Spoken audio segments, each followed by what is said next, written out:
이게 구장이 제목은 스페셜 앤 컴포지션인데 결국에는 거의 90%가 앰비소닉에 가는 얘기예요. 그래서 저번에 그 의원님 내용이랑 연결돼가지고 그냥 하는 게 나은 것 같아가지고, 그리고 그 앰비소닉에 대한 문제점을 얘기를 해주고, 그리고 근데 문제점만 얘기해주고 아직 해결책은 없습니다. 결론부터 말씀드리면은 그 문제점이 결국에는 그 박사님이 계속 말씀해주셨던 이제 그 스피커 개수와 그리고 이제 스위스팟에서 이제 청취자가 벗어났을 때 그 음장이 왜곡되는 게 결국에는 제일 큰 문제점이고, 근데 그거에 대한 해결책은 아직 없습니다. 이 책에서도 아직 그거는 이제 해결이 되어줘야 된다라고 결론이 끝납니다. 그래서 시작을 하겠습니다. 일단은 이제 여기서 이제 공간금 만들 때 그 실제 세상에서 느끼는 거, 우리가 실제적으로 느끼는 이제 공간 음향이랑 이제 전자음악에서 이제 인위적으로 받은 뭐 앰비소닉이나 이제 WFS로, 그러니까 하여튼 그 가상으로 만들어내는 공간 음향 차이점을 아는 것에서부터 이제 시작을 하고요.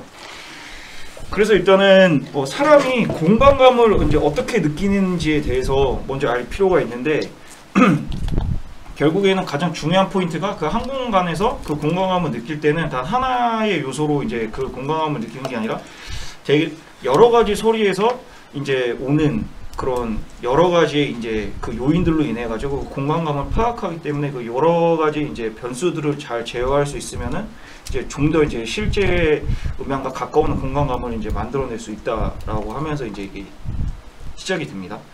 그래가지고 이제 그러면은 그 이제 여러 가지 요소들을 파악을 하려면은 그 소리가 이제 어떻게 이제 전달되는지, 그리고 음향의 그 기본적인 이제 원리를 알아야 될 수가 있는데, 그거는 그냥 되게 단순하게 이제 저희가 다 아는 것처럼 어떤 소리가 한 지점에서 이제 발현이 되면 이제 전방향으로, 그러니까 옴니 디렉션으로 나가고, 옴니 디렉션으로 나갈 때 그 소리를 내는 소스의 그 물리적인 형상 어떻게 생겼냐에 따라서, 그러니까 다 그러니까 전방향으로 가지만 그 물리적인 형상에 대해서 약간의 차이는 있다라고 얘기를 하고요.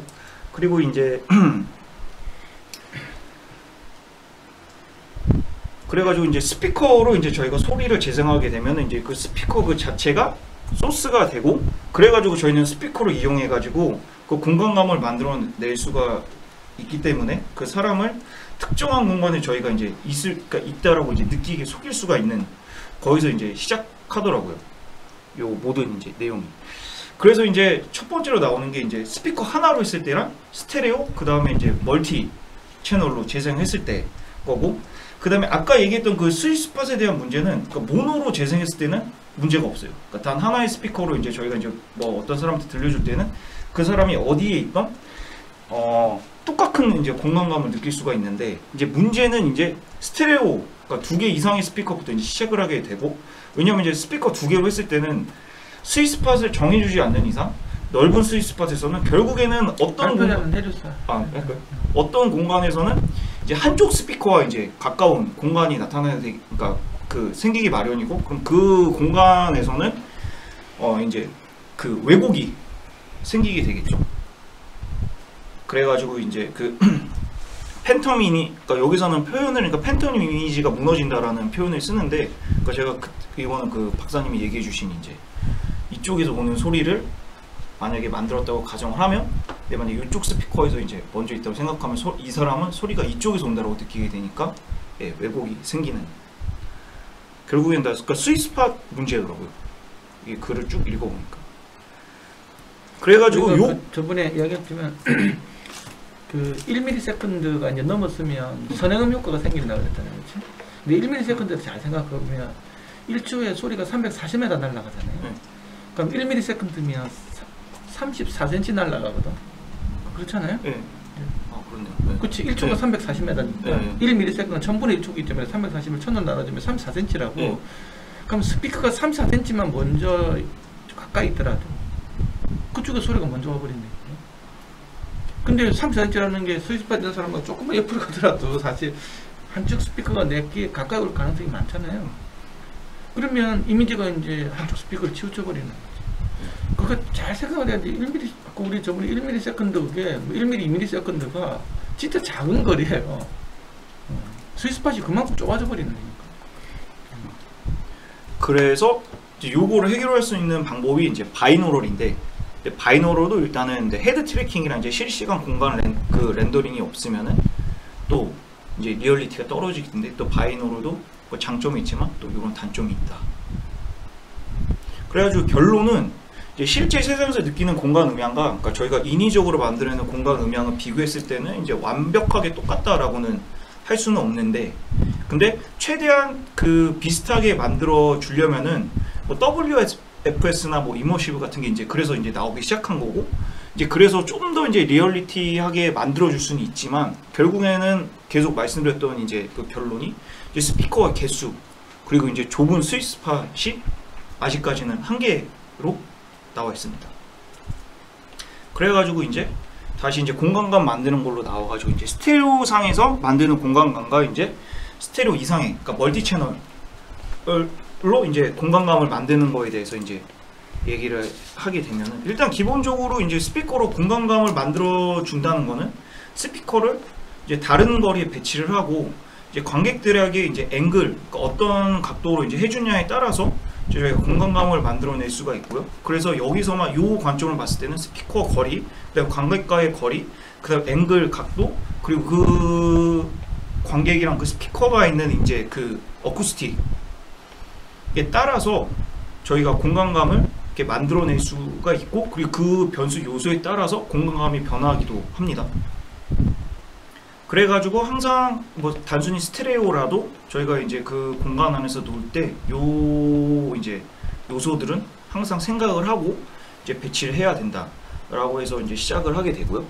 그 다음에 일단은 멀티 채널, 이제 스테레오에서 이제 멀티 채널로 넘어가면은, 일단은 기본적으로 이제 뭐 이머시브나 그 WFS 같은 이제 채널 베이스 기반은 일단은 이론적으로는 이제 완벽한 상황, 그러니까 완벽한 스피커 개수와 완벽한 스윗스팟에서는 그 작가, 그러니까 이 공간감을 만들어낸 사람의 의도를 100% 다 재현해낼 수 있다 해서 시작을 합니다. 근데 결론은 또 그게 현실적으로 되게 어렵기 때문에 이제 앞으로 나오는 게 이제 그럼 어떻게 이제 그거를 이제 극복을 해낼 거냐 해가지고 이제 나오게 된 게 채널 베이스 기반에서 이제 그 메타 데이터, 각 소스에다가 이제 메타데이터를 넣어줌으로써 이제 그 객체 기반이, 그러니까 결국은 그게 앰비소닉이더라고요. 그래서 앰비소닉이 나오게 된 거고, 근데 단순히 이제 그 앰비소닉, 그러니까 그 메타데이터 기반, 그러니까 메타데이터를 섞어준 거 플러스 그 거기다 이제 따로 또 그 공간, 그러니까 이게 그때 제가 헷갈렸던 이제 그 장면 기반이라는 게 결국에는 그 전체 공간 음향을 얘기를 하는 거더라고요. 그래서 각 소스에 대한 공간감, 그러니까 여기서 말하는, 그러니까 이거는 그러니까 공간감보다는 이제 방향성이랑 전체 공간감을 합해 주면은 훨씬 더 이제 자연스러운 공간감을 이제 만들어낼 수 있기 때문에, 그러니까 단순히 앰비소닉에서 그 방향성뿐만 아니라 전체 공간에 대한 그 공간감도 이제 생각을 해주면은 이제 그 완벽하진 않지만, 아까 얘기했던 그 완벽한 공간 음향은 아니지만 그래도 좀 부족한 이제 그 리얼리티가 좀 떨어지는 것들을 보완해 줄 수 있다라고 이제 얘기를 하고 있습니다. 우리 저번에 이야기한 씬이라는 것들은 애트모스에서 말하는 배드하고 같은 거죠, 배드. 예, 그렇죠? 예. 그냥 몰입감을 주기 위해서 네네. 뭐 이렇게 뭐 어떤 한 장면에 있는 그런 느낌을 주는 거죠. 예, 맞습니다. 7.1점 2천을 이런 걸로 가지고 깔아주잖아요. 예. 배드로. 그 위다가 이제 오브젝트를 올리는 거잖아요. 네네네. 그거 말하는 거 맞죠? 예, 맞아요. 그래서 그러니까 전체 공간이라는 게 그 만약에 스피커가 5대면 그 5대에서 다 나오는 소스를 얘기를 하는 거예요. 그러니까 어떤 소스들은 뭐 요 스피커에서만 나오고, 그러니까 요게 이제 소스들이 되겠죠. 그래가지고 이제 방향성을 지정을 해주고, 그 다음에 이제 전체 공간 음향은 뭐 7.1.4면은 그 전체 스피커에서 이제 나오는 그런 공간감을 얘기를 해주는 거예요. 그래가지고 이제 요런 작업을 할 때 앰비소닉이 이제 아주 이제 편리하다라고 적극 추천을 해주더라고요, 이 책에서. 그래가지고 이제 여기서부터 이제 앰비소닉에 대한 설명을 시작을 합니다. 제가 봤을 땐 구장도 결국에는, 그래서 제가 쭉 읽어보니까 결국엔 구장도, 그래서 제가 아까 앰비소닉이라고 말씀드린 거예요. 결국엔 구장도 앰비소닉이 무엇인지, 그리고 장점이 뭐고, 그 다음에 앞으로 보완돼야 될 단점이 뭔지를 설명해주는 챕터더라고요. 그러면 이 저자는 예. 스페셜 뮤직 컴포지션이라는 말은 예. 그냥 뭐 작곡이라고 해가지고 뭐 무슨 진짜 곡을 작곡하는 게 아니고 예, 공간감을 만들어내는 의미로. 악기들을 공간상으로 어떻게 음악적으로 표현할 때 배치를 할 건가에 대해서 그 이제 뭐 이제 표현을 하는 방법에 대해서 설명을 하는 건데 네. 그때 방법은 웬만하면 엠비소닉을 이용하는 게 제일 낫다고 이 사람이 좀 이야기하는 건가요? 아, 좀 애매해요 포지션 이 사람이. 그러니까 좀 책임을 지기 싫은 건지 항상 좀 길을 열어놓더라고요. 그러니까 예, 그러니까 그 방금 얘기했던 그러니까 이거를 이 사람 이제 하이브리드 방식이라고 얘기를 하더라고요. 그래서 그 요런 이제 하이브리드 방식으로 할 때 엠비소닉이 편하고 그다음에 그 뒤에 가서도 설명해주지만 결국에는 하이브리드라면 두 개를 섞었다라는 얘기잖아. 네네. 그러면 그 두 개가 뭐예요?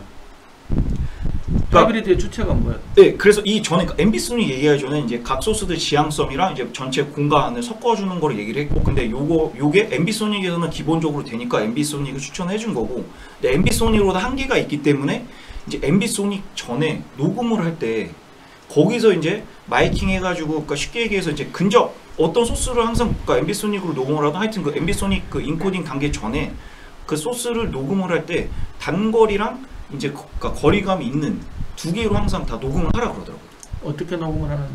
그러니까 한 소스 있으면은 아니, 가까운 그걸 갖다가 모노로 녹음을 해요? 바이노럴로 녹음해요? 아니면 아, 엠비소닉으로 모노로. 모노로 녹음해가지고 예, 모노로. 엠비소닉 합성을 시키라는 얘기는 네네네. 그래서 녹음할 때 최대한 그러니까 물론 여기서 장점이 엠비소닉은 일단은 작업이 들어가게 되면은 이제 그 이제 소프트웨어나 뭐 이런 걸로 해가지고 후보정이 가능하지만 일단은 엠비소닉 단계를 넘어오게 되면은 거기서 제한이 생기기 때문에 후보정을 하더라도 100%다 후보정이 가능한 게 아니기 때문에 엠비소닉 전 단계에서 최대한 많은 옵션을 만들어 놓는 게 유리하다라고 얘기를 하더라고요. 그러면 기존의 돌비 애트모스처럼 채널 베이스드로 하는 거하고 네. 왜 그럼 음악 작업할 때는 채널 베이스드에 대해서는 공부를 안 하는 거예요? 채널 베이스라는 말은 페어와이즈를 해가지고 있잖아요. 네. 우리가 말하는 뭐 이렇게 기존의 스테레오 패닝처럼 지금 대부분 다 그렇게 하는 거잖아요. 설마자 가까이 있는 스피커 두 개만 가지고 패닝하는 이런 방법 있잖아요. 예. 그걸 안 하고 엠비소닉을 이 사람이 왜 이렇게 권장하는 이유는 뭐라고 돼 있어요? 그거에 대해서는 멘션 안 하는데. 네. 네. 근데 아마 근데 이것도 박사님이 설명해 주신 이유 때문이지 않을까요?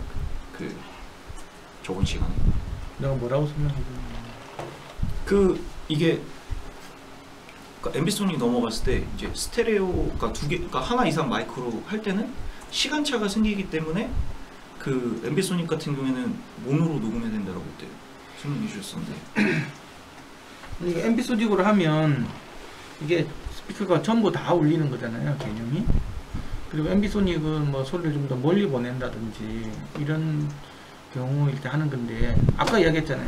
제일 완벽한 거는 모노라고. 왜냐하면 세상의 음원은 다 모노잖아요. 내가 두 개가 아니잖아요. 또 내가 트위터하고 미드하고 우프하고 찢어진 게 아니고 내 입에서 다 나오는 거잖아요. 그래서 그냥 스피커 하나일 때가 제일 자연스럽고 스위스팟도 무한정이라고. 내가 이야기하면 어딘지 다 안단 말이죠.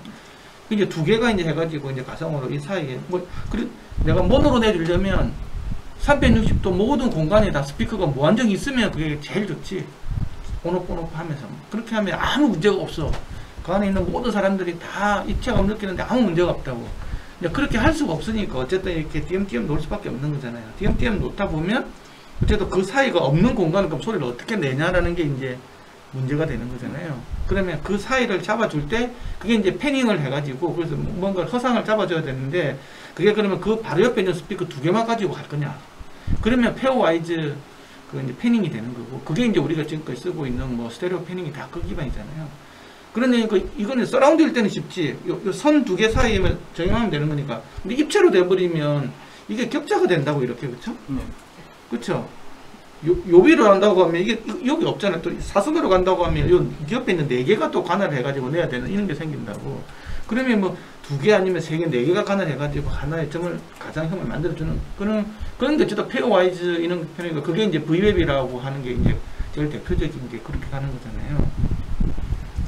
그런데 이제 그러면 소리를 뒤로 보내고 아니면 소리를 그 스피커보다 앞으로 보낼 때는 어떻게 할 거냐라는 거지. 그렇죠? 거리감은 또 뒤에 나옵니다. 이제 그렇게 돼버리면 그거는 이제 WFS나 엠버슨이 그런 방법밖에 없다고. 그렇게 되려면 다 내줘야 돼. 거리감을 주려면. 근데 이제 그렇게 돼버리면 안에 있는 사람이 스위스팟 있을 때는 괜찮은데 아까 얘기했지만 선행한 효과라는 게 사람이 있기 때문에 뭐 옆에 갔으면 다 내줄 때 옆에 있는 스위스팟에서 벗어난 사람들은 먼저 오는 소리에 휙 치우쳐버린다고. 저번에 얘기했지만 1ms라는 게 굉장히 강력한 거예요. 음속이 너무 느리기 때문에 생기는 모든 문제점이거든. 이게 빛은 혹시 1초에 속도가 얼마 되는 줄 알아요? 음은 340m 가는 거잖아. 340m가 되게 빠르다고 생각해? 느리다고 생각해요? 느리죠. 빛이랑 비교하면. 빛이랑 비교하면 엄청 느린 거지. 내가 달리는 거에 비하면 엄청 빠른 거지만 사람은 이미 음속 같은 거는 이미 뭐 지금 우리 로켓 발사하면 음속이 10배 정도 이렇게 가거든요. 우리가 마하라는 게 마하 1이라는 게 음속이잖아요. 지금 전투기 마하 2, 3 이런 게 막 몇 수 있잖아요. 근데 로켓 이렇게 막 우리 밖에 나갔더니 마하 10 이상 이렇게 나오면 탈출 속도까지 나오거든. 사람은 이미 그걸 이미 극복을 했다고. 근데 1초에 거의 뭐 10의 8승까지 가는 게 이제 그게 빛이거든요. 그 빛에서는 위상이라는 문제가 없어. 너무 빠르기 때문에. 우리가 이게 등에 이게 2개 있는데 소리 2개 있으면 있잖아. 내가 움직임 있잖아. 둘 사이에 시간 도달차가 생겨서 컴퓨터 효과가 막 생긴다고. 같은 게 2개 나오면. 그쵸? 그쵸? 그래서 여기서 칙 들어오고 축 들어오고 이런 일이 생기거든요. 근데 빛을 내가 이렇게 움직인다고 해가지고 빛도 파장인데 이 빛이 노랗게 보이고 빨갛게 보이고 파랗게 보이고 그러진 않잖아요. 이 파장의 속도가 너무 빠르기 때문에 우리는 위상을 감지할 수가 없어. 이 사회에서는 의미가 없는 구현으로 들어가는 데 반해서 음이라는 것들은 위상 속도가 너무 느리고 또 그게 온도에 영향을 받고 습도에 영향을 받고 또 이동할 때 또 영향을 또 받고 또 플러가 또 효과 생기고 별의별 일이 음속이 너무 늦어서 생기는 문제들이거든요. 근데 그런 것들이 사실 뭘 해도 저 앰비소닉을 해도 답이 없고 나는 솔직하게 이야기를 하면 음악 표현할 때 앰비소닉 사용하는 것도 나는 그렇게 내 개인적으로 권장하지 않아. 왜냐하고 그러면 모든 스피커가 다 이렇게 작동이 돼야 된다라고 어쩔 수 없이 필요 불가하게 뭔가를 더 보내야 될 상황이다. 음을 더 멀리 아니면 더 가까이 뭐 보내야 될 이런 그 뎁스 조절해 이런 상황이라고 하면 어쩔 수 없이 조금 부과할 수는 있겠지만 그런 상황이 아니라고 하면 스피커 이제 주위 빙 돌려 주위 있잖아요. 그렇죠? 그 주위라도 이렇게 최대한으로 그 2개 스피커만 쓰는 게 모든 데 쓰는 것보다는 2개 그래도 그 주위는 2개 스피커 쓰는 게 나중에 우리가 컴퓨터 효과라든지 선행 효과에 대해서 이 이미지가 치우치는 문제가 많이 줄어들거든요. 그리고 컴퓨터는 특히 음색을 바꿔버리잖아. 그런 게 더 줄어드는데 나는 왜 이 책에서는 왜 페어 와이드 패닝에 대해서 안 하는지 그리고 실제로 내가 돌비 같은 거 작업하는 사람들 보면 대부분 페어 와이드 패닝 쓰거든요. 그 앰비소닉 패닝 이런 WFS적인 기법은 되게 자제하면서 쓰라고 그렇게 이야기되고 실제로 잘 안 써. 그게 생각보다 소리가 뿌해지고 있잖아요. 음색이 막 바뀌고 그 짓이 많이 되거든.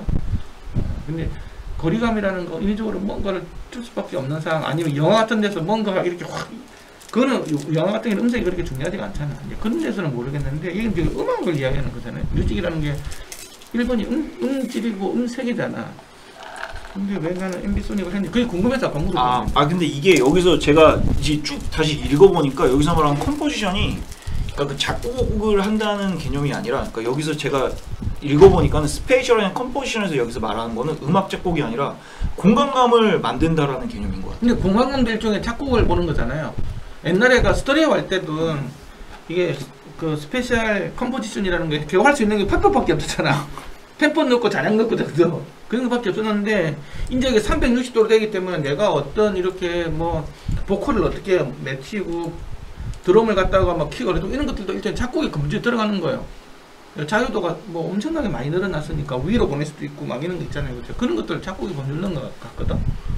그래서 이게 컴포지션 같은 거. 근데 여기서 근데 그 음악적 그런 게 하나도 안 들어가 있어요. 쭉 읽어보니까 그냥 공간감에서 여기서 만약에 예를 들어서 앰비소닉이면은 뭐 음악 뭐 이런 관점에서 바라보는 게 아니라 그냥 앰비소닉으로 어떤 공간감에서 어떤 음장을 제어하거나 나타낼 때 장점 단점 이렇게만 접근을 하더라고요. 그러니까 요거를 했을 때 음악상에서는 뭐 이런 식으로 가야 되고 뭐 그냥 음악 그런 거 없이 공간감 표현도 뭐 이런 게 따로 멘션이 없더라고요. 그래서 이제 이어서 하면은 이제 그래서 아까 그 얘기했던 이제 그 전체 공간감이랑 이제 각 소스에 대해서 이제 방향성을 넣어줄 때는 그런 그 앰비소닉이 되게 유리하고 그래서 이제 그 앰비소닉은 그냥 사운드를 캡처하고 디코딩 파일을 이제 그 스피커 그 처음에 생각했던 그 스피커 개수에 맞춰서 음장을 투사하는 공간화 기술을 이제 앰비소닉이라고 여기서 얘기를 해주고 있고요. 그래서 이제부터 이제 앰비소닉에 대한 이제 설명이 쭉 나오는데 이거는 그때 그 말씀해주셨던 거랑 거의 비슷합니다. 그래가지고 복습한다는 개념으로 들으시면 되실 것 같아요. 일단은 앰비소닉은 일단은 차수가 1차부터 시작해가지고 높은 차수를 넘어가게 되고 일단 기본적으로 1차를 제일 많이 쓰기 때문에 이제 1차 앰비소닉은 4개의 하모닉, 그러니까 제가 이제 요 하모닉이란 거를 그러니까 제가 구글에서 딴 데다 찾아보니까 다 하모닉이란 단어를 쓰더라고요.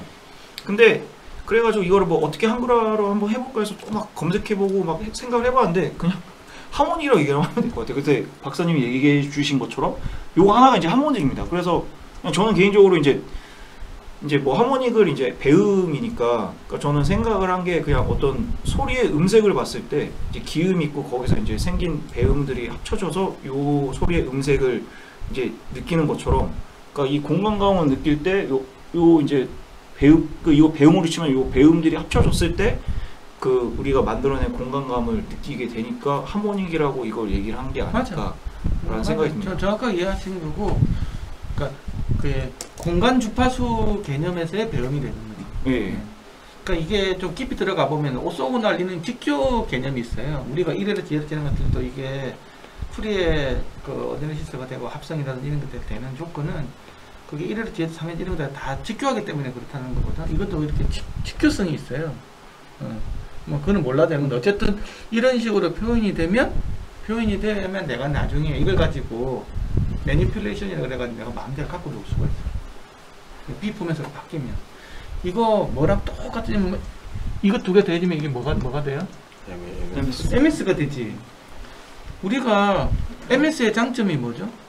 우리가 스테레오 녹음에서 XY에 비해서 MS의 장점이 뭐냐? 이제 모노랑 스테레오 분리해가지고 컨트롤할 수 있는. 아니지. 그때부터 제어가 가능하다는 거죠. 아, 예. 내가 정면을 갖다가 더 부각시킬 수도 있고 스테레오 성분을 더 부각시킬 수, 그때부터 갖고 놀 수가 있다고. 매니플레이션이 가능하다라고 이야기하거든. 그게 일종의 이게 이제 슈페리칼 하모닉이 된 거예요. 이 두 개가 하모닉 관계라고, 그치? 요렇게 하모닉 된 거잖아요. 하모닉이 되면 내가 그걸 막 장난칠 수 있다고. 줌 효과도 돼. 미드를 강조시키면 소리가 땡겨지고 사이드를 가면 소리가 멀어지고. 그리고 나중에 다시 원래도 만들 수 있잖아. 다시 MS 엑소를 만들 수 있잖아요. 그치? 그런 것들이 가능한 게 앰비소닉에서 보여주는 이게 우리가 MS를 보면 앰비소닉을 이해할 수 있는 거지. 네네. 근데 그때는 우리가 MS에서 이해할 때 얘는 반드시 이제 무지향이 돼야 되는 거죠. 근데 우리가 이제 그냥 우리 MS 이해할 때 무지향이 단일 지향성도 미드 사이드를 볼 때 단일 지향 많이 따졌잖아요. 그게 대한 그 M 같은 경우는 무지향일 수도 있고 단일 지향성이 있고 뭐 슈퍼카드 여러 가지 모양이 가능하다 되어 있는데 직교성이 되려면 저거는 뭐 무지향이 돼야 돼. 무지향과 양지향가 되는 거지. 근데 그게 계속 확장이 되는 게 앰비소닉이에요. 네. 그래서 1차는 단순하게 그냥 이렇게 4개 여기서 딱 잘리는 게 1차고요. 그 다음 2차, 3차, 4차 나가는 거. 그래서 1차는 기본적으로 이제 4개 그 하모닉을 가지고 있고, 그러니까 여기 이제 W 채널이, 그러니까 옴니 디렉셔널로, 그러니까 전방향으로. 저번에 그 했던 거는 넘어가면 돼요. 알겠습니다. 네.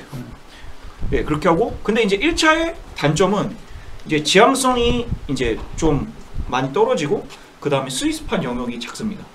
그래서 이제 요 두 가지만 이제 아시면은 그래도 좀 간략하게 이제 앰비소닉 할 때 좀 고려해 줄 수 있는 게, 그러니까 반대로 이제 차수가 올라갈수록 이제 지향성이랑 방향성을 더 이제 흐릿하지 않고, 반대말로 뭐라 그러지? 그러니까 더 명확하게 표현을 해줄 수가 있고요. 그 다음 스위스팟도 넓어집니다. 근데 그 읽어보니까, 근데 이 책 말고 이제 다른데 제가 검색해서 보니까, 근데 스위스팟은 작다고 그러더라고요.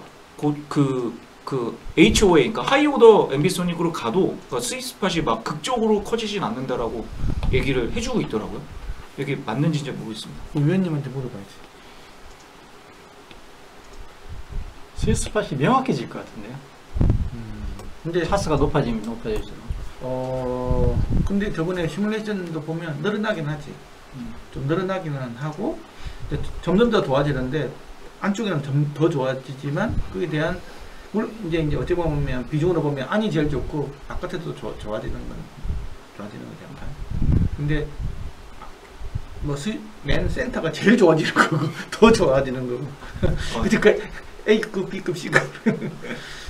이거는 제가 이제 뭐 전시나 이런 거 하니까 전시 같은 경우 이제 스위스팟을 정해줄 수가 있어가지고 저는 고천으로 가면 스위스팟이 넓어지는가 약간 저는 그런 기대감을 갖고 그러니까 이 책에서 그냥 단순히 그러니까 그 차수가 높아질수록 방향성, 지향성이 더 좋아지고 스위스팟도 넓어진다 그냥 딱 이렇게 표현을 해놔가지고 저는 이게 좀 얼마나 넓어지나 좀 궁금해서 갈수록 이게 되게 극적으로 넓어지면은 저는 제 개인적인 입장에서는 좀 그러니까 인코딩이나 이런 걸 할 때 좀 높은 차수로 하는 방법을 찾아봐야 되겠다 하고 검색을 해봤는데 그러니까 대부분의 그러니까 이거 그냥 개인들이 올린 것들이에요. 뭔가 딱 명확한 데이터는 제가 못 그러면 그 말은 맞은 게 이제 이게 스위스팟 늘리려면 얘 차수도 중요하지만 스피커 수도 굉장히 더 중요할 거예요. 스피커 아까 수가 많아지면 아까 얘기했지만 이렇게 선행 효과 때문에 치우치는 것도 많이 줄어들 거고 여러 가지 장점이 더 많겠지. 근데 이게 스피커를 이렇게 배치를 시키면 그 스피커 숫자가 많아질수록 들을 수 있는 영역이 계속 넓어지는 거거든요. 예. 그러니까 스위스팟의 관점에서는 늘어나는 건 맞지. 네, 늘어나는데 근데 극적으로 늘어나지 않는다. 그래가지고 극적으로 늘어나는 스피커를 극적으로 늘려야 되는 거군요. 그래가지고 또 이거는 낮고 이거 극적으로 늘리면 또 스위스팟 늘어났는데 전에서 뿌옇게 늘어나지. 그러니까 다 이제 하향 평준화 되어버리는 거지. 평준화는 되는데 하향 평준화 되는 거 같아. 그래서 그 효율적인 걸 따졌을 때, 그러니까 만약에 방향성이나 지향성을 좀 더 주고 싶으면은 스피커, 그러니까 고차로 작업을 하고 스피커 수 늘리는 게 되게 스위스팟 넓히는 것보다는 더 극적인 효과가 있다라고 이제 저는 결론이 내어지더라고요. 이거는 유책 있는 내용은 아니고 제가 그냥 다른 자료 찾아봤을 때 이게 그 사람들이 저번에도 이야기했지만 차수가 낮으면 사실 어떻게 들릴까는 사실 들어보면 금방 아는데 그렇잖아요. 1차 들어보고 2차 지금 어차피 5차 4차까지 나온 알게임이 4차까지 되는 거니까 들어보면 금방 알 수가 있는데 이게 그냥 단순히 생각해보면 그러니까 요 두 개만 가지고 있잖아요. 우리가 XY 가지고 MS를 해가지고 보면 이게 그냥 요렇게만 바뀌는 거잖아요. 그렇죠? 양지향수 요렇게 바뀌는 거잖아요. 무지향에다 양지향수. 그러면 0도, 10도, 20도, 30도, 40도 바뀔 때 차이 바뀌는 게 거의 없거든요. 바뀌는 게 거의 없어. 1차는. 여기서 얼마나 바뀌겠어요, 이게. 근데 이제 이렇게 많이 바뀌는 성분들이 대주변에 있잖아요. 이제 여기서 바뀌는 게 확 느껴지거든. 그러니까 이거 MP3이 차수가 낮으면 차수가 낮다고 해서 이 집에서 2만원짜리가 녹음이 안 되는 건 아니잖아요. 녹음은 다 된다고. 그렇죠. 마이크 자체는 저거는 마이크 특성에 관련된 거니까 녹음은 다 되는데 반해서 이동을 하는 게 잘 안 느껴지는 거야. 그리고 여기 있는지에 대해서 정확하게 포지셔닝이 안 돼. 그냥 여기 지금 뭐가 바뀌겠어 이게 여기는 조금 이동은 확 바뀌는 게 있으니까 이런 성분들이 들어가주면 이제 이동하는 게 느껴지죠. 중요한 거는 우리는 이게 공간감이라는 것들은 결국은 위치에 대한 이동이 되는 게 느껴지는 거잖아요. 그렇죠? 그런 게 없어진다는 얘기거든. 그래서 차수가 많아지면 뭐 움직일 때 있잖아요. 명확히 움직이는 거 촥 이렇게.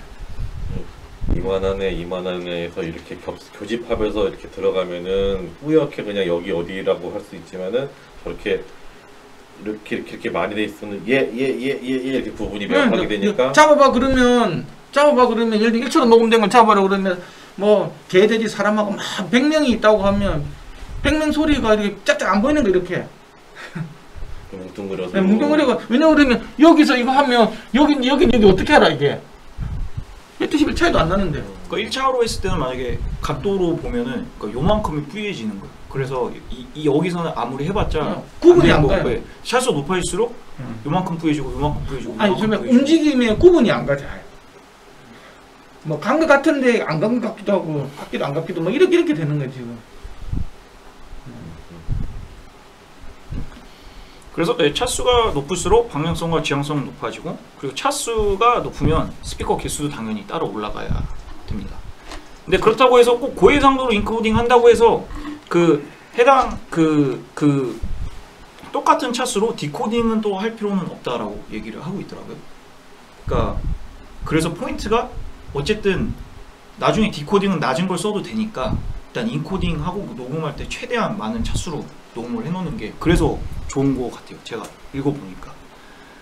그래서 이제 MB 소닉의 시작은 이제 녹음에서부터 시작을 하고 이제 그 시작하는 단계를 이제 A 포맷. 그래가지고 당연히 이제 높은 차수로 녹음을 하려면 여러 개의 마이크. 근데 여기서 그러니까 그 포인트가 그러니까 일반 여러 개로 마이크를 녹음하는 거랑 MB 소닉에서 녹음하는 거랑 다른 게, 그러니까 그 녹음하는 지점이 똑같아야 돼요. 그러니까 뭐 저희가 뭐 데카트리나 뭐 XI 녹음할 때 마이크 위치에서 이제 캡슐 위치가 다르잖아요. 그러니까 요게 최대한 생기면 안 된다라고 얘기를 하고 있더라고요. 이거는 어쨌든 크기차 방식이기 때문에. 그래서 MB 시간차가 소닉 생기면 안 돼요. 녹음할 때랑 일반 녹음할 때 차이점이 그거라고 얘기를 하더라고요.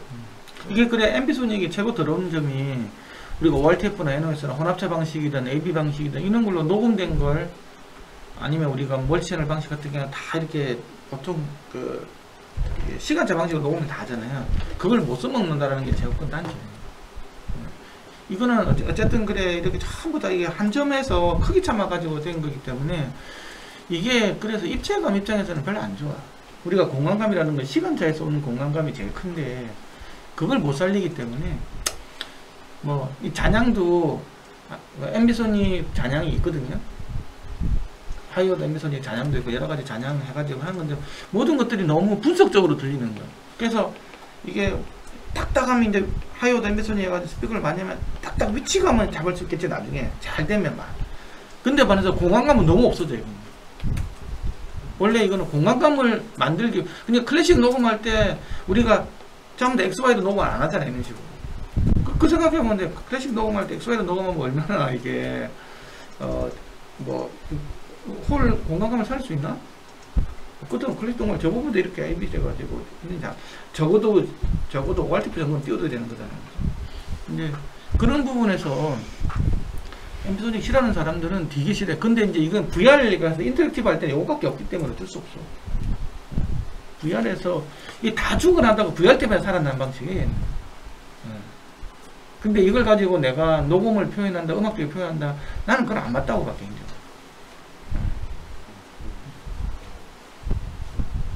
그래가지고 당연히 이제 A 포맷을 높은 차수로 녹음을 하려면 여러 개의 마이크가 필요하고 그 대신 돈이 많이 들어간다. 그리고 이제 또 녹음 대신에 이제 여러 소프트웨어를 이용해가지고 가상으로 이제 음장을 또 만들어둘 수가 있습니다. 그리고 이제 엠비소닉은 그래서 이제 넘어오면은 이제 객체 기반이기 때문에 공간에서 모노 사운드의 위치를 지정해주고 그리고 그 지정해준 각 소스는 독립적으로 이제 제어할 수 있는 게 이제 특징이고요. 객체 기반 접근 방식의 이제 한 가지 장점이, 그러니까 여기서 얘기하는 이제 장점이 공간 특징이 이제 실시간으로 계산되기 때문에, 그러니까 그 앞에랑 같은 얘기인데 각 소스 위치를 자유롭게 바꿀 수 있다. 그러니까 이게 이제 엠비소닉이 가장 큰 장점이라고 여기서는 얘기를 하고 있더라고요. 근데 저도 그렇게 생각하고, 왜냐면 이게 엠비소닉이랑 다른 거의 작업 방식 차이가, 그러니까 이제 후반 작업에서 그 소스의 이제 위치를 바꿀 수 있다는 게 사실 일반 녹음에서는 그게 안 되잖아요. 그게 VR의 장점인 거 마찬가지. 그게 오브젝트 베이스로 갈 때도 유리한 거예요.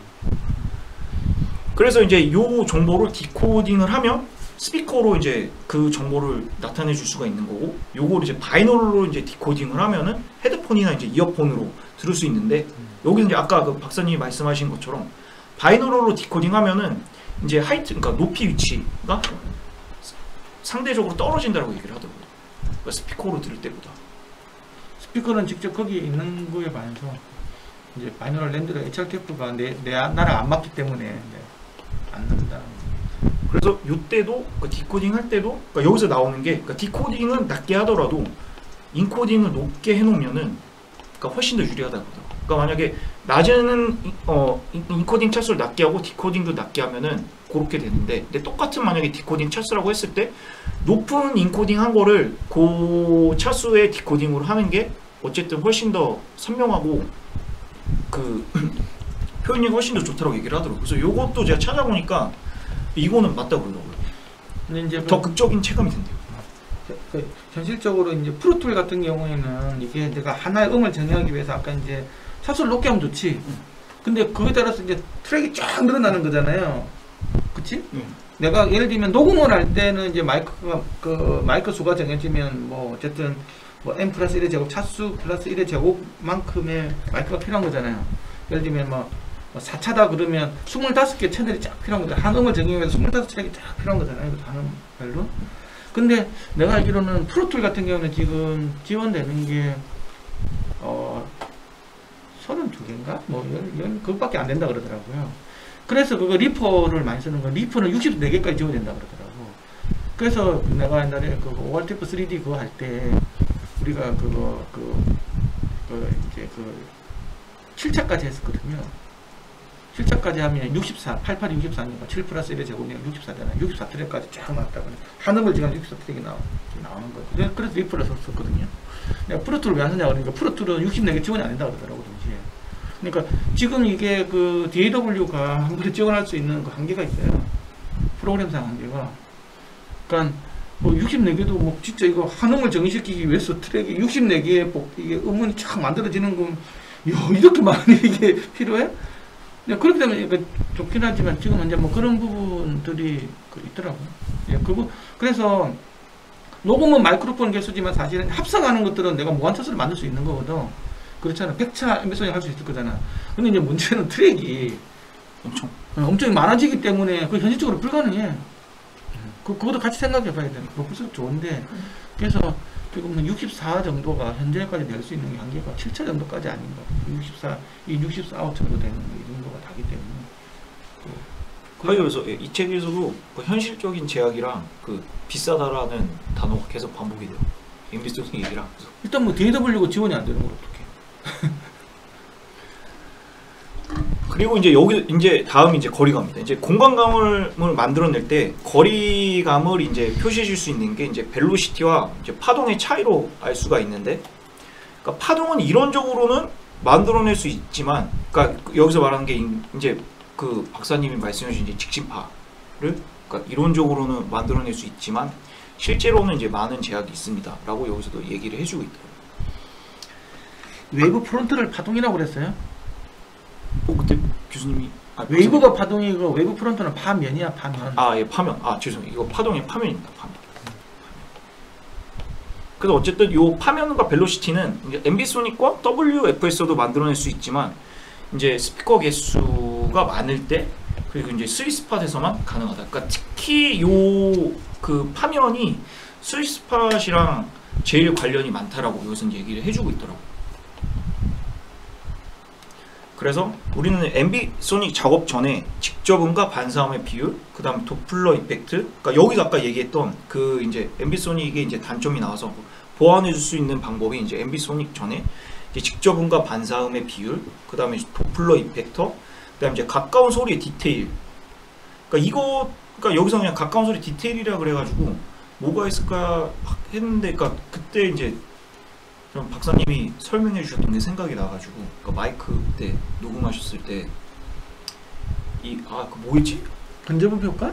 아니 근접음 효과가 아니라 그게 모는 가까이 있을 때랑 멀리 있을 때 되게 차이가 많이 나기 때문에 그게 근접음 효과 이야기하는 예. 그것 때문에 그런 건 것 같아요. 네. 가까운 소리 디테일 등을 가지고 거리감을 먼저 만들어 놓으면은 더 도움이 된다라고 여기선 얘기를 하더라고요. 그리고 반사음은 이제 엠비소닉 IR을 이용해서도 만들어낼 수가 있다라고 참고하라고 여기서 설명을 해주고 있고요. 그리고 이제 엠비소닉을 일단 녹음이 되면은 제한이 생기기 때문에, 그러니까 엠비소닉 녹음할 때 마이크 위치를 좀 잘 고려를 하라라고 또, 그러니까 무조건 엠비소닉 넘어가기 전에 그 녹음 단계에서 아니면 그 전 단계에서 해결을 할 수 있는 게 제일 좋다. 그러니까 이거는 결국에는 음악 작업 방식이랑 되게 비슷한 것 같더라고요. 그러니까 마스터링에서 수정을 하는 것보다는, 그러니까 믹싱에서 수정하는 게 낫고, 그러니까 믹싱에서 수정하기 전에는 녹음이나 직접 소스 만들 때 먼저 하는 게 그 원칙이 똑같이 적용이 되는 것 같더라고요. 그리고 이제 녹음할 때 근거리 및 원거리 둘 다 녹음을 하면 마이크가 소스의 그 거리 변화가 캡처가 이미 되어 있으니까 대조적인 공간감을 가질 수 있기 때문에 그 웬만하면은 엠비소닉으로 녹음을 하더라도 그냥 한 위치에서 녹음을 하지 말고 여러 위치에서, 그러니까 거리 개념이에요. 이게 방향이 아니라 거리에 했을 때 최소 가까운 거 멀리 있는 거 이렇게 하는 게 낫다라고 여기서는 표현을 해주고 있어서, 여기서 저 그때 든 생각인데, 박사님이 그 아까 근접음 효과 해가지고 그때 1m 이하나 했던 그거 있었잖아요. 그래서 그거 기준으로 해가지고 그거 기준으로 그거 이하 그거 이상 최소 그렇게 해놓는 게 더 도움이 거기서 되지 말하는 않을까? 근접은 굉장히 가까이 있을 때 10cm 이내에 있을 때, 몇 cm 있을 때 아. 저음이 붙을 때는 이런 거 이야기를 한 거였고, 그거는 단일 지향성 마이크로폰일 때 이야기하는 거였고, 그 다음에 이제 지금 이제 고차 앰비소닉 마이크 같은 경우에는 무지향성 마이크로폰을 사용할 때는 사실 그렇게 해당되는 건 아니에요. 근데 이제 사운드 필드 마이크로폰처럼 단일 지향성 마이크로폰을 사용했다 같은 경우는 가까이 녹음해 버리면 이제 희한한 일이 생기는 거지. 근데 여기서는 그 이렇게 녹음을 해서 하면은 그 근거리 녹음할 때 몰입감이 훨씬 더 올라간다라고 여기서는 표현을 하고 있더라고요. 그리고 이제 여기서 하이브리드 녹음 기술은 이제 더 많은 가능성을 이제 제공해 준다라고 얘기를 하고, 그래서 그 하이브리드 예를 든 게 앰비소닉으로 음장 캡처를 하고 동시에 특정 사운드를 다수의 모노 마이크로 이제 녹음을 한다라고 얘기를 하더라고요. 그러니까 모노 소스가 있으면은 이제 그 여러 개의 마이크로 놓고 녹음을 하면은, 그러면 이제 공간감이 그 하이오더 앰비소닉에서 만들어내는 공간감보다 훨씬 더 정교해진다라고 얘기를 해주고 있고요. 그래서 이렇게 녹음한 것과 그 하이오더 앰비소닉에서 만들어내는 공간감을 섞으면은 이게 실제 없는 공간감이 생기기 때문에 그러니까 비현실적인 공간감 같은 거 만들어낼 때 많은 이제 도움이 된다라고 여기서 팁을 주고 있고요. 그러면 이제 다시 이제 앰비소닉에 와서 이제 앰비소닉에서 이제 그러니까 이거는 이제 앰비소닉 전에 앰비소닉에서 할 수 없는 것들을 이제 얘기를 한 거고요. 이제 앰비소닉 단계로 넘어와서 이제 앰비소닉에서는 이제 제어가 가능한 것이 네 가지가 있는데, 이제 회전 작업, 그 다음에 이제 개별 요 하모닉들 아까 보였던 그런 것들 이제 이용해 가지고 이제 변화하는 것들, 그 다음 이제 스테레오 영역에서 저희가 사용하는 이제 시간이나 스펙트럼 변화, 그 다음에 이제 공간 디컴포지션, 이렇게 네 가지를 이제 제어를 할 수 있다고 얘기를 해주고 있고요. 근데 특히 이제 회전 작업에서는 사운드 전체 범위를 이제 변환을 하고 음장 정보를 이제 주는데, 이제 그렇게 하게 되면 이제 개별 하모닉에 대한 그 공간 정보가 왜곡이 될 수 있으니까 이거는 좀 잘 생각해서 이제 쓰라고 얘기를 해주고 있고요. 그 다음에 이제 그 스테레오 영역에서 이제 시간과 스펙트럼을 이제 변환을 할 때는 오디오 채널 사이에 이제 위상차를 유발할 수가 있다라고 얘기를 하더라고요. 근데 이건 생각해보니까 되게 당연한 것 같아요. 왜냐면 저희가 그냥 일반 음반, 그러니까 스테레오에서 이제 작업할 때도 이제 샘플 딜레이 같은 거 쓰면 몇 미리세컨만 딱 해도 이제 페이스가 되게 많이 변질이 되거든요. 그래가지고 그 얘기를 하더라고. 그래서 그러니까 음질 저하, 그러니까 여기서 얘기하는 거 콤필터링이 엄청 생겨서 이제 음질 저하가 되기 때문에 잘 생각해서 써라라고 이제 조언을 해주고 있고요.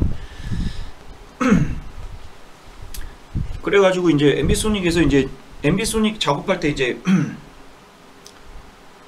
중요한 것이 이제 음장 측면에서 바라봤을 때 이제 객체 지향 인코딩, 그러니까 당연히 앰비소닉과 객체 지향 인코딩이죠.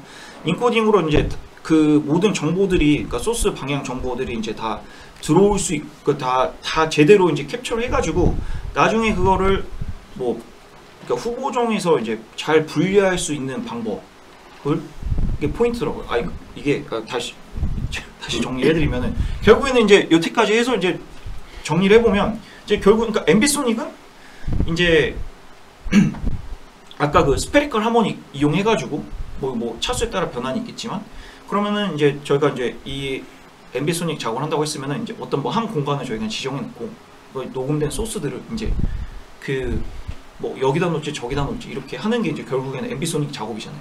그러면은 그 이제 작업을 할 때 결국에는 이거 각 소스의 분리도를 얼마나 잘 분리를 해나느냐가 앰비소닉에서 가장 중요한 이제 고려해야 될 방법이라고 여기서 얘기를 해주고 있고요. 그래서 그거를 그 관점에서 봤을 때는 빔포밍이 되게 좋은 솔루션이라고 여기서는 얘기를 해주고 있어요. 네. 그리고 이제 대부분의 소리, 그리고 이제 그 관점에서 이제 요 소리에 대한 분리도를 이제 생각을 해낼 때 이제 당연히 소리는 다양한 그러니까 복잡한 이제 방향성 패턴을 가지고 있기 때문에 가지고 있죠. 그러니까 앰비소닉이 아닐 때요. 앰비소닉 아닐 때는.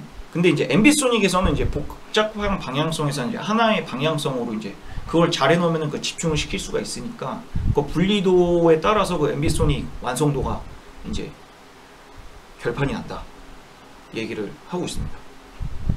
그러면 이제 앰비소닉에서 이제 요 움직이는 것들을 했으면 이제 전체 공간의 이미지는 이제 어떻게 구성을 하는지에 대해서 이제 얘기를 해주고 있고요. 이제 첫 번째로 이제 고려를 해야 될 게 결국에는 기술적인 특징으로 먼저 또 얘기를 하더라고요. 그러니까 앰비소닉 공간에서 인코딩된 이제 그러니까 포인트 소스는 이제 디코딩을 하면서 이제 확산될 수 있고 저희가 그러니까 어떻게 할지는 저희가 결정할 수가 있는데 이 포짐의 범위는 결국에는 그러니까 방향성은 앰비소닉 차수위에서 결정이 되고요. 그 다음에 그러니까 방향성을 여기서는 이제 앵글러 블러라고 표현을 하더라고요. 그러니까 결국에는 그러니까 제가 이거 유추해 봤을 때는 당연히 척수가 올라갈수록 그 블러 요 각도가 좁아질 거고 차수가 낮아지면은 넓어지겠죠. 그래서 이제 하이오더 앰비소닉으로 인코딩하고 디코딩 했을 때 그러니까 이점은 그러니까 계속 반복이에요. 그러니까 결국에는 차수가 높이면은 지향성의 정밀도는 올라가고 그다음 앵글러 블러는 낮아지고. 네. 근데 이제 여기서 그러면은 이제 어쨌든 같은 차수와 같은 이제 차수로 그러니까 같은 차수의 인코딩과 디코딩을 이제 작업을 했을 때 그럼 어떻게 하면 거기서 이제 더 이제 방향성을 더 채울 수 있을까? 아까 방향성이나 이런 것들을 다 높일 수 있을까라고 했을 때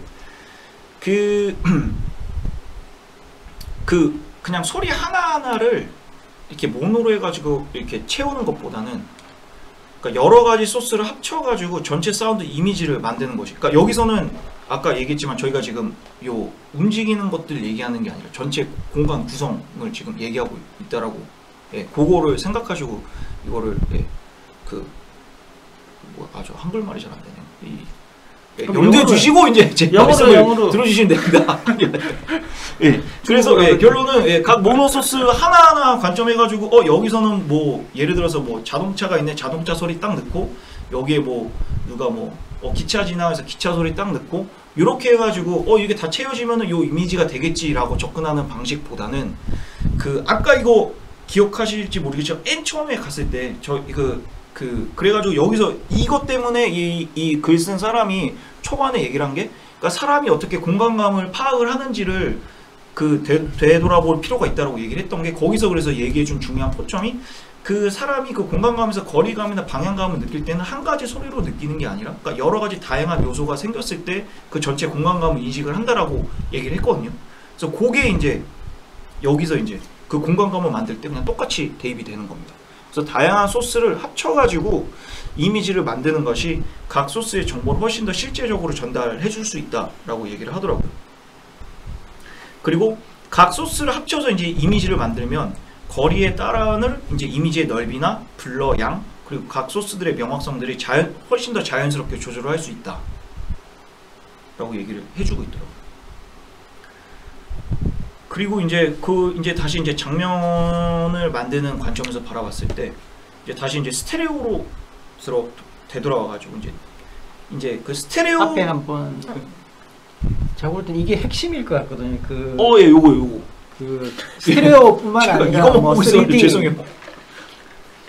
이 작업들 하시는 분들이 결국은 우리가 그 공연장이나 아니면 뭐 클래식 같은 데 가보면 실제로 우리가 좋은 스테레오로 녹음된 만큼 클리어하게 음성들이 맺히지는 않거든요.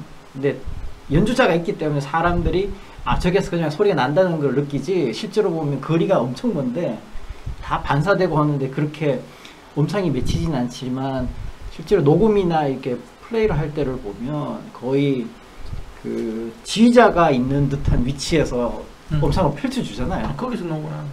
결국은 어떻게 보면 실제 사람들은 뒤에 걸 볼 수밖에 없는 상황이지만 이런 3D 사운드나 아니면 스테레오를 잘 이용을 한다면 결국 이렇게 아주 클리어하게 이미지를 맺힐 수 있기 때문에 이게 기존에 있는 다른 어떤 현실적인 그 공연보다 더 리얼하게 만들 수 있는 팩터가 아닌가 이런 생각이 들더라고요. 스테레오도 지금 저렇게 하고 있는 거고. 네, 그러니까 요게 이제 지금 말씀드린 이제 스테레오 구성으로 했을 때 아까 제가 방금 스테레오 다시 돌아왔죠. 그거 했을 때 얘기를 해주는 거예요. 그래서 스테레오 구성을 듣는 경험은 한 장면을 보는 거라고 이제 생각할 수 있더라고요. 이 작가는 얘기를 하더라고요. 그러니까 듣는 게 보는 거다. 그러니까 오디오 하시는 분들 중에 하는 얘기가 그 공연장만큼 실감나는 시스템을 절대로 못 만든다고 얘기를 하는데 저는 반대하거든. 왜냐면 내가 공연장에서 봤던 것보다 좋은 스테레오로 들으면 더 좋은 경우가 많더라고. 근데 왜냐고 생각을 해보면 이 현상 때문에 결국은 그런 것 같은 생각이 들었었어요. 근데 지금 그 이제 그 공연장에서 요즘에 이제 확선 장치, 엘리사 같은 거 이런 게 우리는 실제로는 요것밖에 못 느끼잖아요. 근데 요렇게 펼쳐주는 게 엘리사가 지금 하는 거거든. 그래서 이제 7개, 9개 이런 걸 쫙 펴가지고 머릿속에 보면 딱 저기서 실제 눈으로는 뿌려가지고 예를 들면 바이올린 주자가 연주하는 게 뭐 저기 어딘가밖에 눈으로 보면 안 보이지만 그 이제 라이너를 쫙 펼쳐가지고 딱 하면 아 정확하게 저기서 아 있구나 그러면 밑에 실제 눈에 보이는 버전의 뻥튀기 버전이 딱 펼쳐지는 거지. 이제 우리가 옛날에 이렇게 좋은 홀에 갔을 때 눈을 감았을 때 ASW 그래가지고 무대를 요만한데 쫙 펼쳐지듯이 그 측면 반상까지 펼쳐지는 거잖아요. 물론 이제 미디어가 저번에 이야기했지만 선행음 효과를 이용하면 50ms까지는 하나를 뭉쳐준다는 역할을 한다는 거죠. 그런 식으로 해가지고 이제 그걸 이용해가지고 무대를 크게 펼쳐주는 거거든. 그게 지금 이게 전기 음향으로 가지고 이렇게 하는 게 이게 거기다 플러스 그 스위스바까지 이제 정확하게 딱 저희가 조절을 해준다라는 가정하에는 그러면은 그렇게 되면 이제 장면 안에서 느낄 수 있다라고도까지 표현을 하더라고요. 스테레오 구성에서. 근데 요게 이제 요거를 먼저 설명한 게 요게 MB 소니 경우에도 똑같이 이제 적용이 되니까 요거를 여기서 얘기를 해주고 있더라고요. 그래서 MB 소니에서도 이제 마찬가지고 우리는 그러니까 모든 방향에서 그러니까 소리를 들었을 때, 그러니까 저희가 이제 모든 방향에서 이제 들을 수 있지만 여전히 이제 그 하나, 그러니까 시각은 하나에 고정되어 있잖아요. 그러니까 소리는 저희가 뭐 여러 방향에서 들을 수 있지만 시각은 이제 한 곳에 고정이 되어 있기 때문에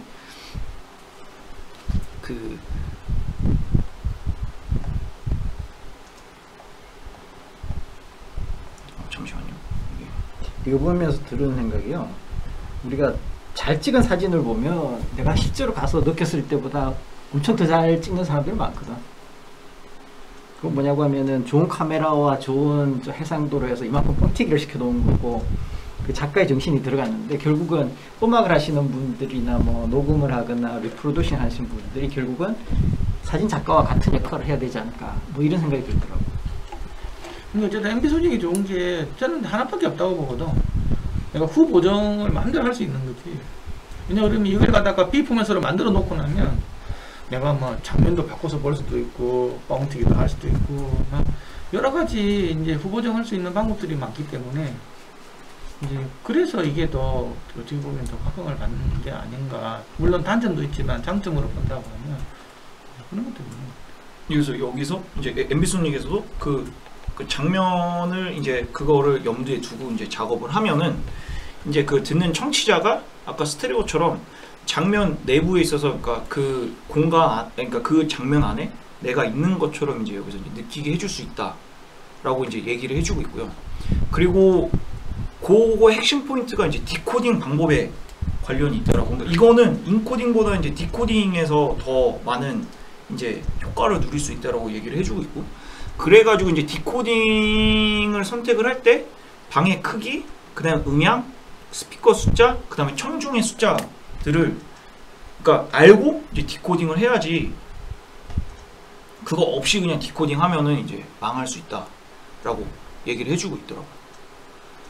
그래가지고 이제 결론은 이제 우리가 소리를 이제 만질 수는 없지만 공간적 이미지는 이렇게 저희가 이제 이렇게 소리로 해가지고 그러니까 이렇게 생각이 어쨌든 그 공간에 있는 것처럼 저희가 할 수 있기 때문에 그러니까 요런 것들은 그러니까 단순 이미지로 생각을 하는 것보다는 이제 몰입한 그 공간에 내가 있다라고 이제 몰입시켜 주는 게 더 중요하다라고 얘기를 하더라고. 그래서 임머시블 사운드라는 단어가 나온 것 같은데. 그리고 이제 요런 이제 몰입이나 이런 것들의 이제 그 가장 중요한 점이 이제 초기 반사음이라고 여기서 얘기를 하더라고요. 초기 반사음.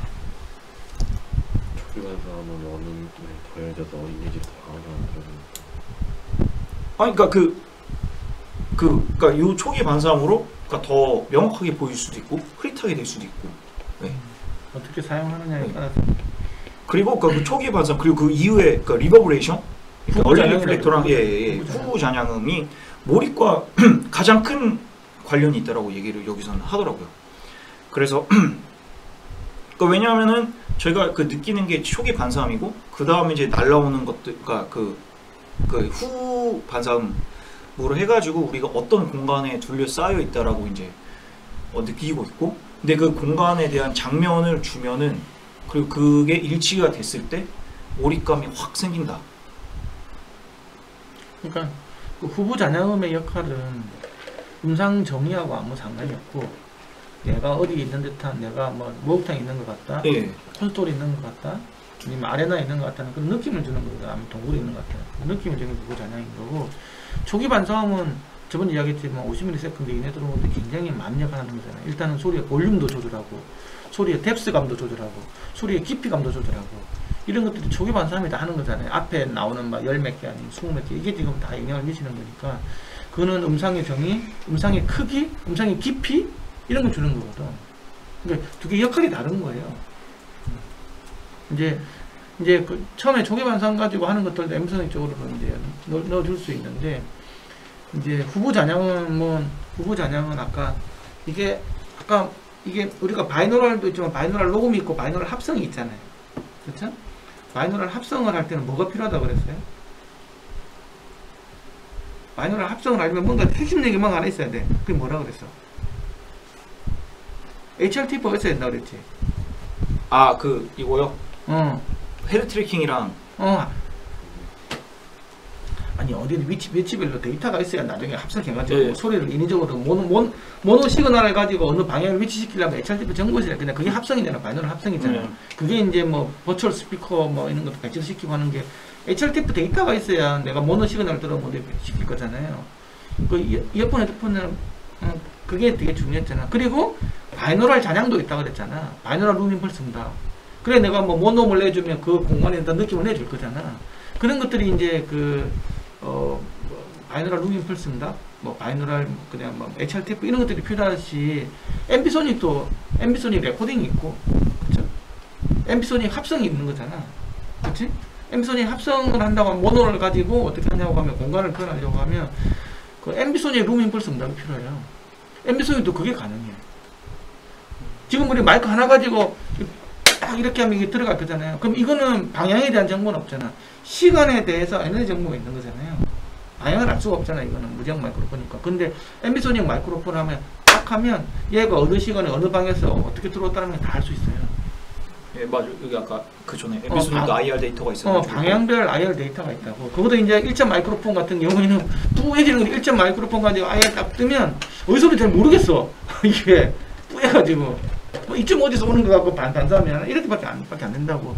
근데 이제 2차, 3차, 4차, 5차로 가지고 IR가 딱 뜨면 있잖아요. 짝짝짝짝 가르쳐주지. 이렇게 착 이렇게. 응? 이제 그런 걸로 그 IR 데이터를 갖고 있으면 내가 하는 음원을 가지고 이 바이너럴 룸 임펄스 가지고 이제 연산을 시키면 어느 특정한 방향에서 어느 특정한 거리에 느낌을 만들어줄 수 있는 거야. 앰비소닉도 그런 게 다 가능하다고. 예, 그렇게 해서 마무리가 됐습니다. 그래서 이거 정리해드리면은 그러니까 결론은 앰비소닉은 그러니까 당연히 높은 최일수록 좋은데 한계가 있고, 그 다음에 이제 아까 여기서 나왔거든요. 두 가지 관점. 처음에 이제 거리감이나 방향감, 그 다음에 이제 두 번째가 이제 전체 장면에 대해서 하는 거고. 그래서 그 거리랑 방향감 같은 경우는 차수랑 되게 관련이 있고, 근데 아직 그런 뭐 기술적인 이런 걸 여러 한계이기 때문에 완벽하게 이제 재현하기는 많은 이제 현실적인 제약이 있고, 그래가지고 이제 그 몰입감이라는 관점으로 들어가서 그럼 그걸 몰입감은 이제 방향이나 이런 것보다는 이제 전체적인 장면에서 몰입감을 어떻게 줄 거냐인데, 그거는 아까 말씀드린 것처럼 이제 그 초기 반사함과 후 반사함 가지고 후보 잔향. 후보 잔향 가지고 이제 나타낼 수가 있다.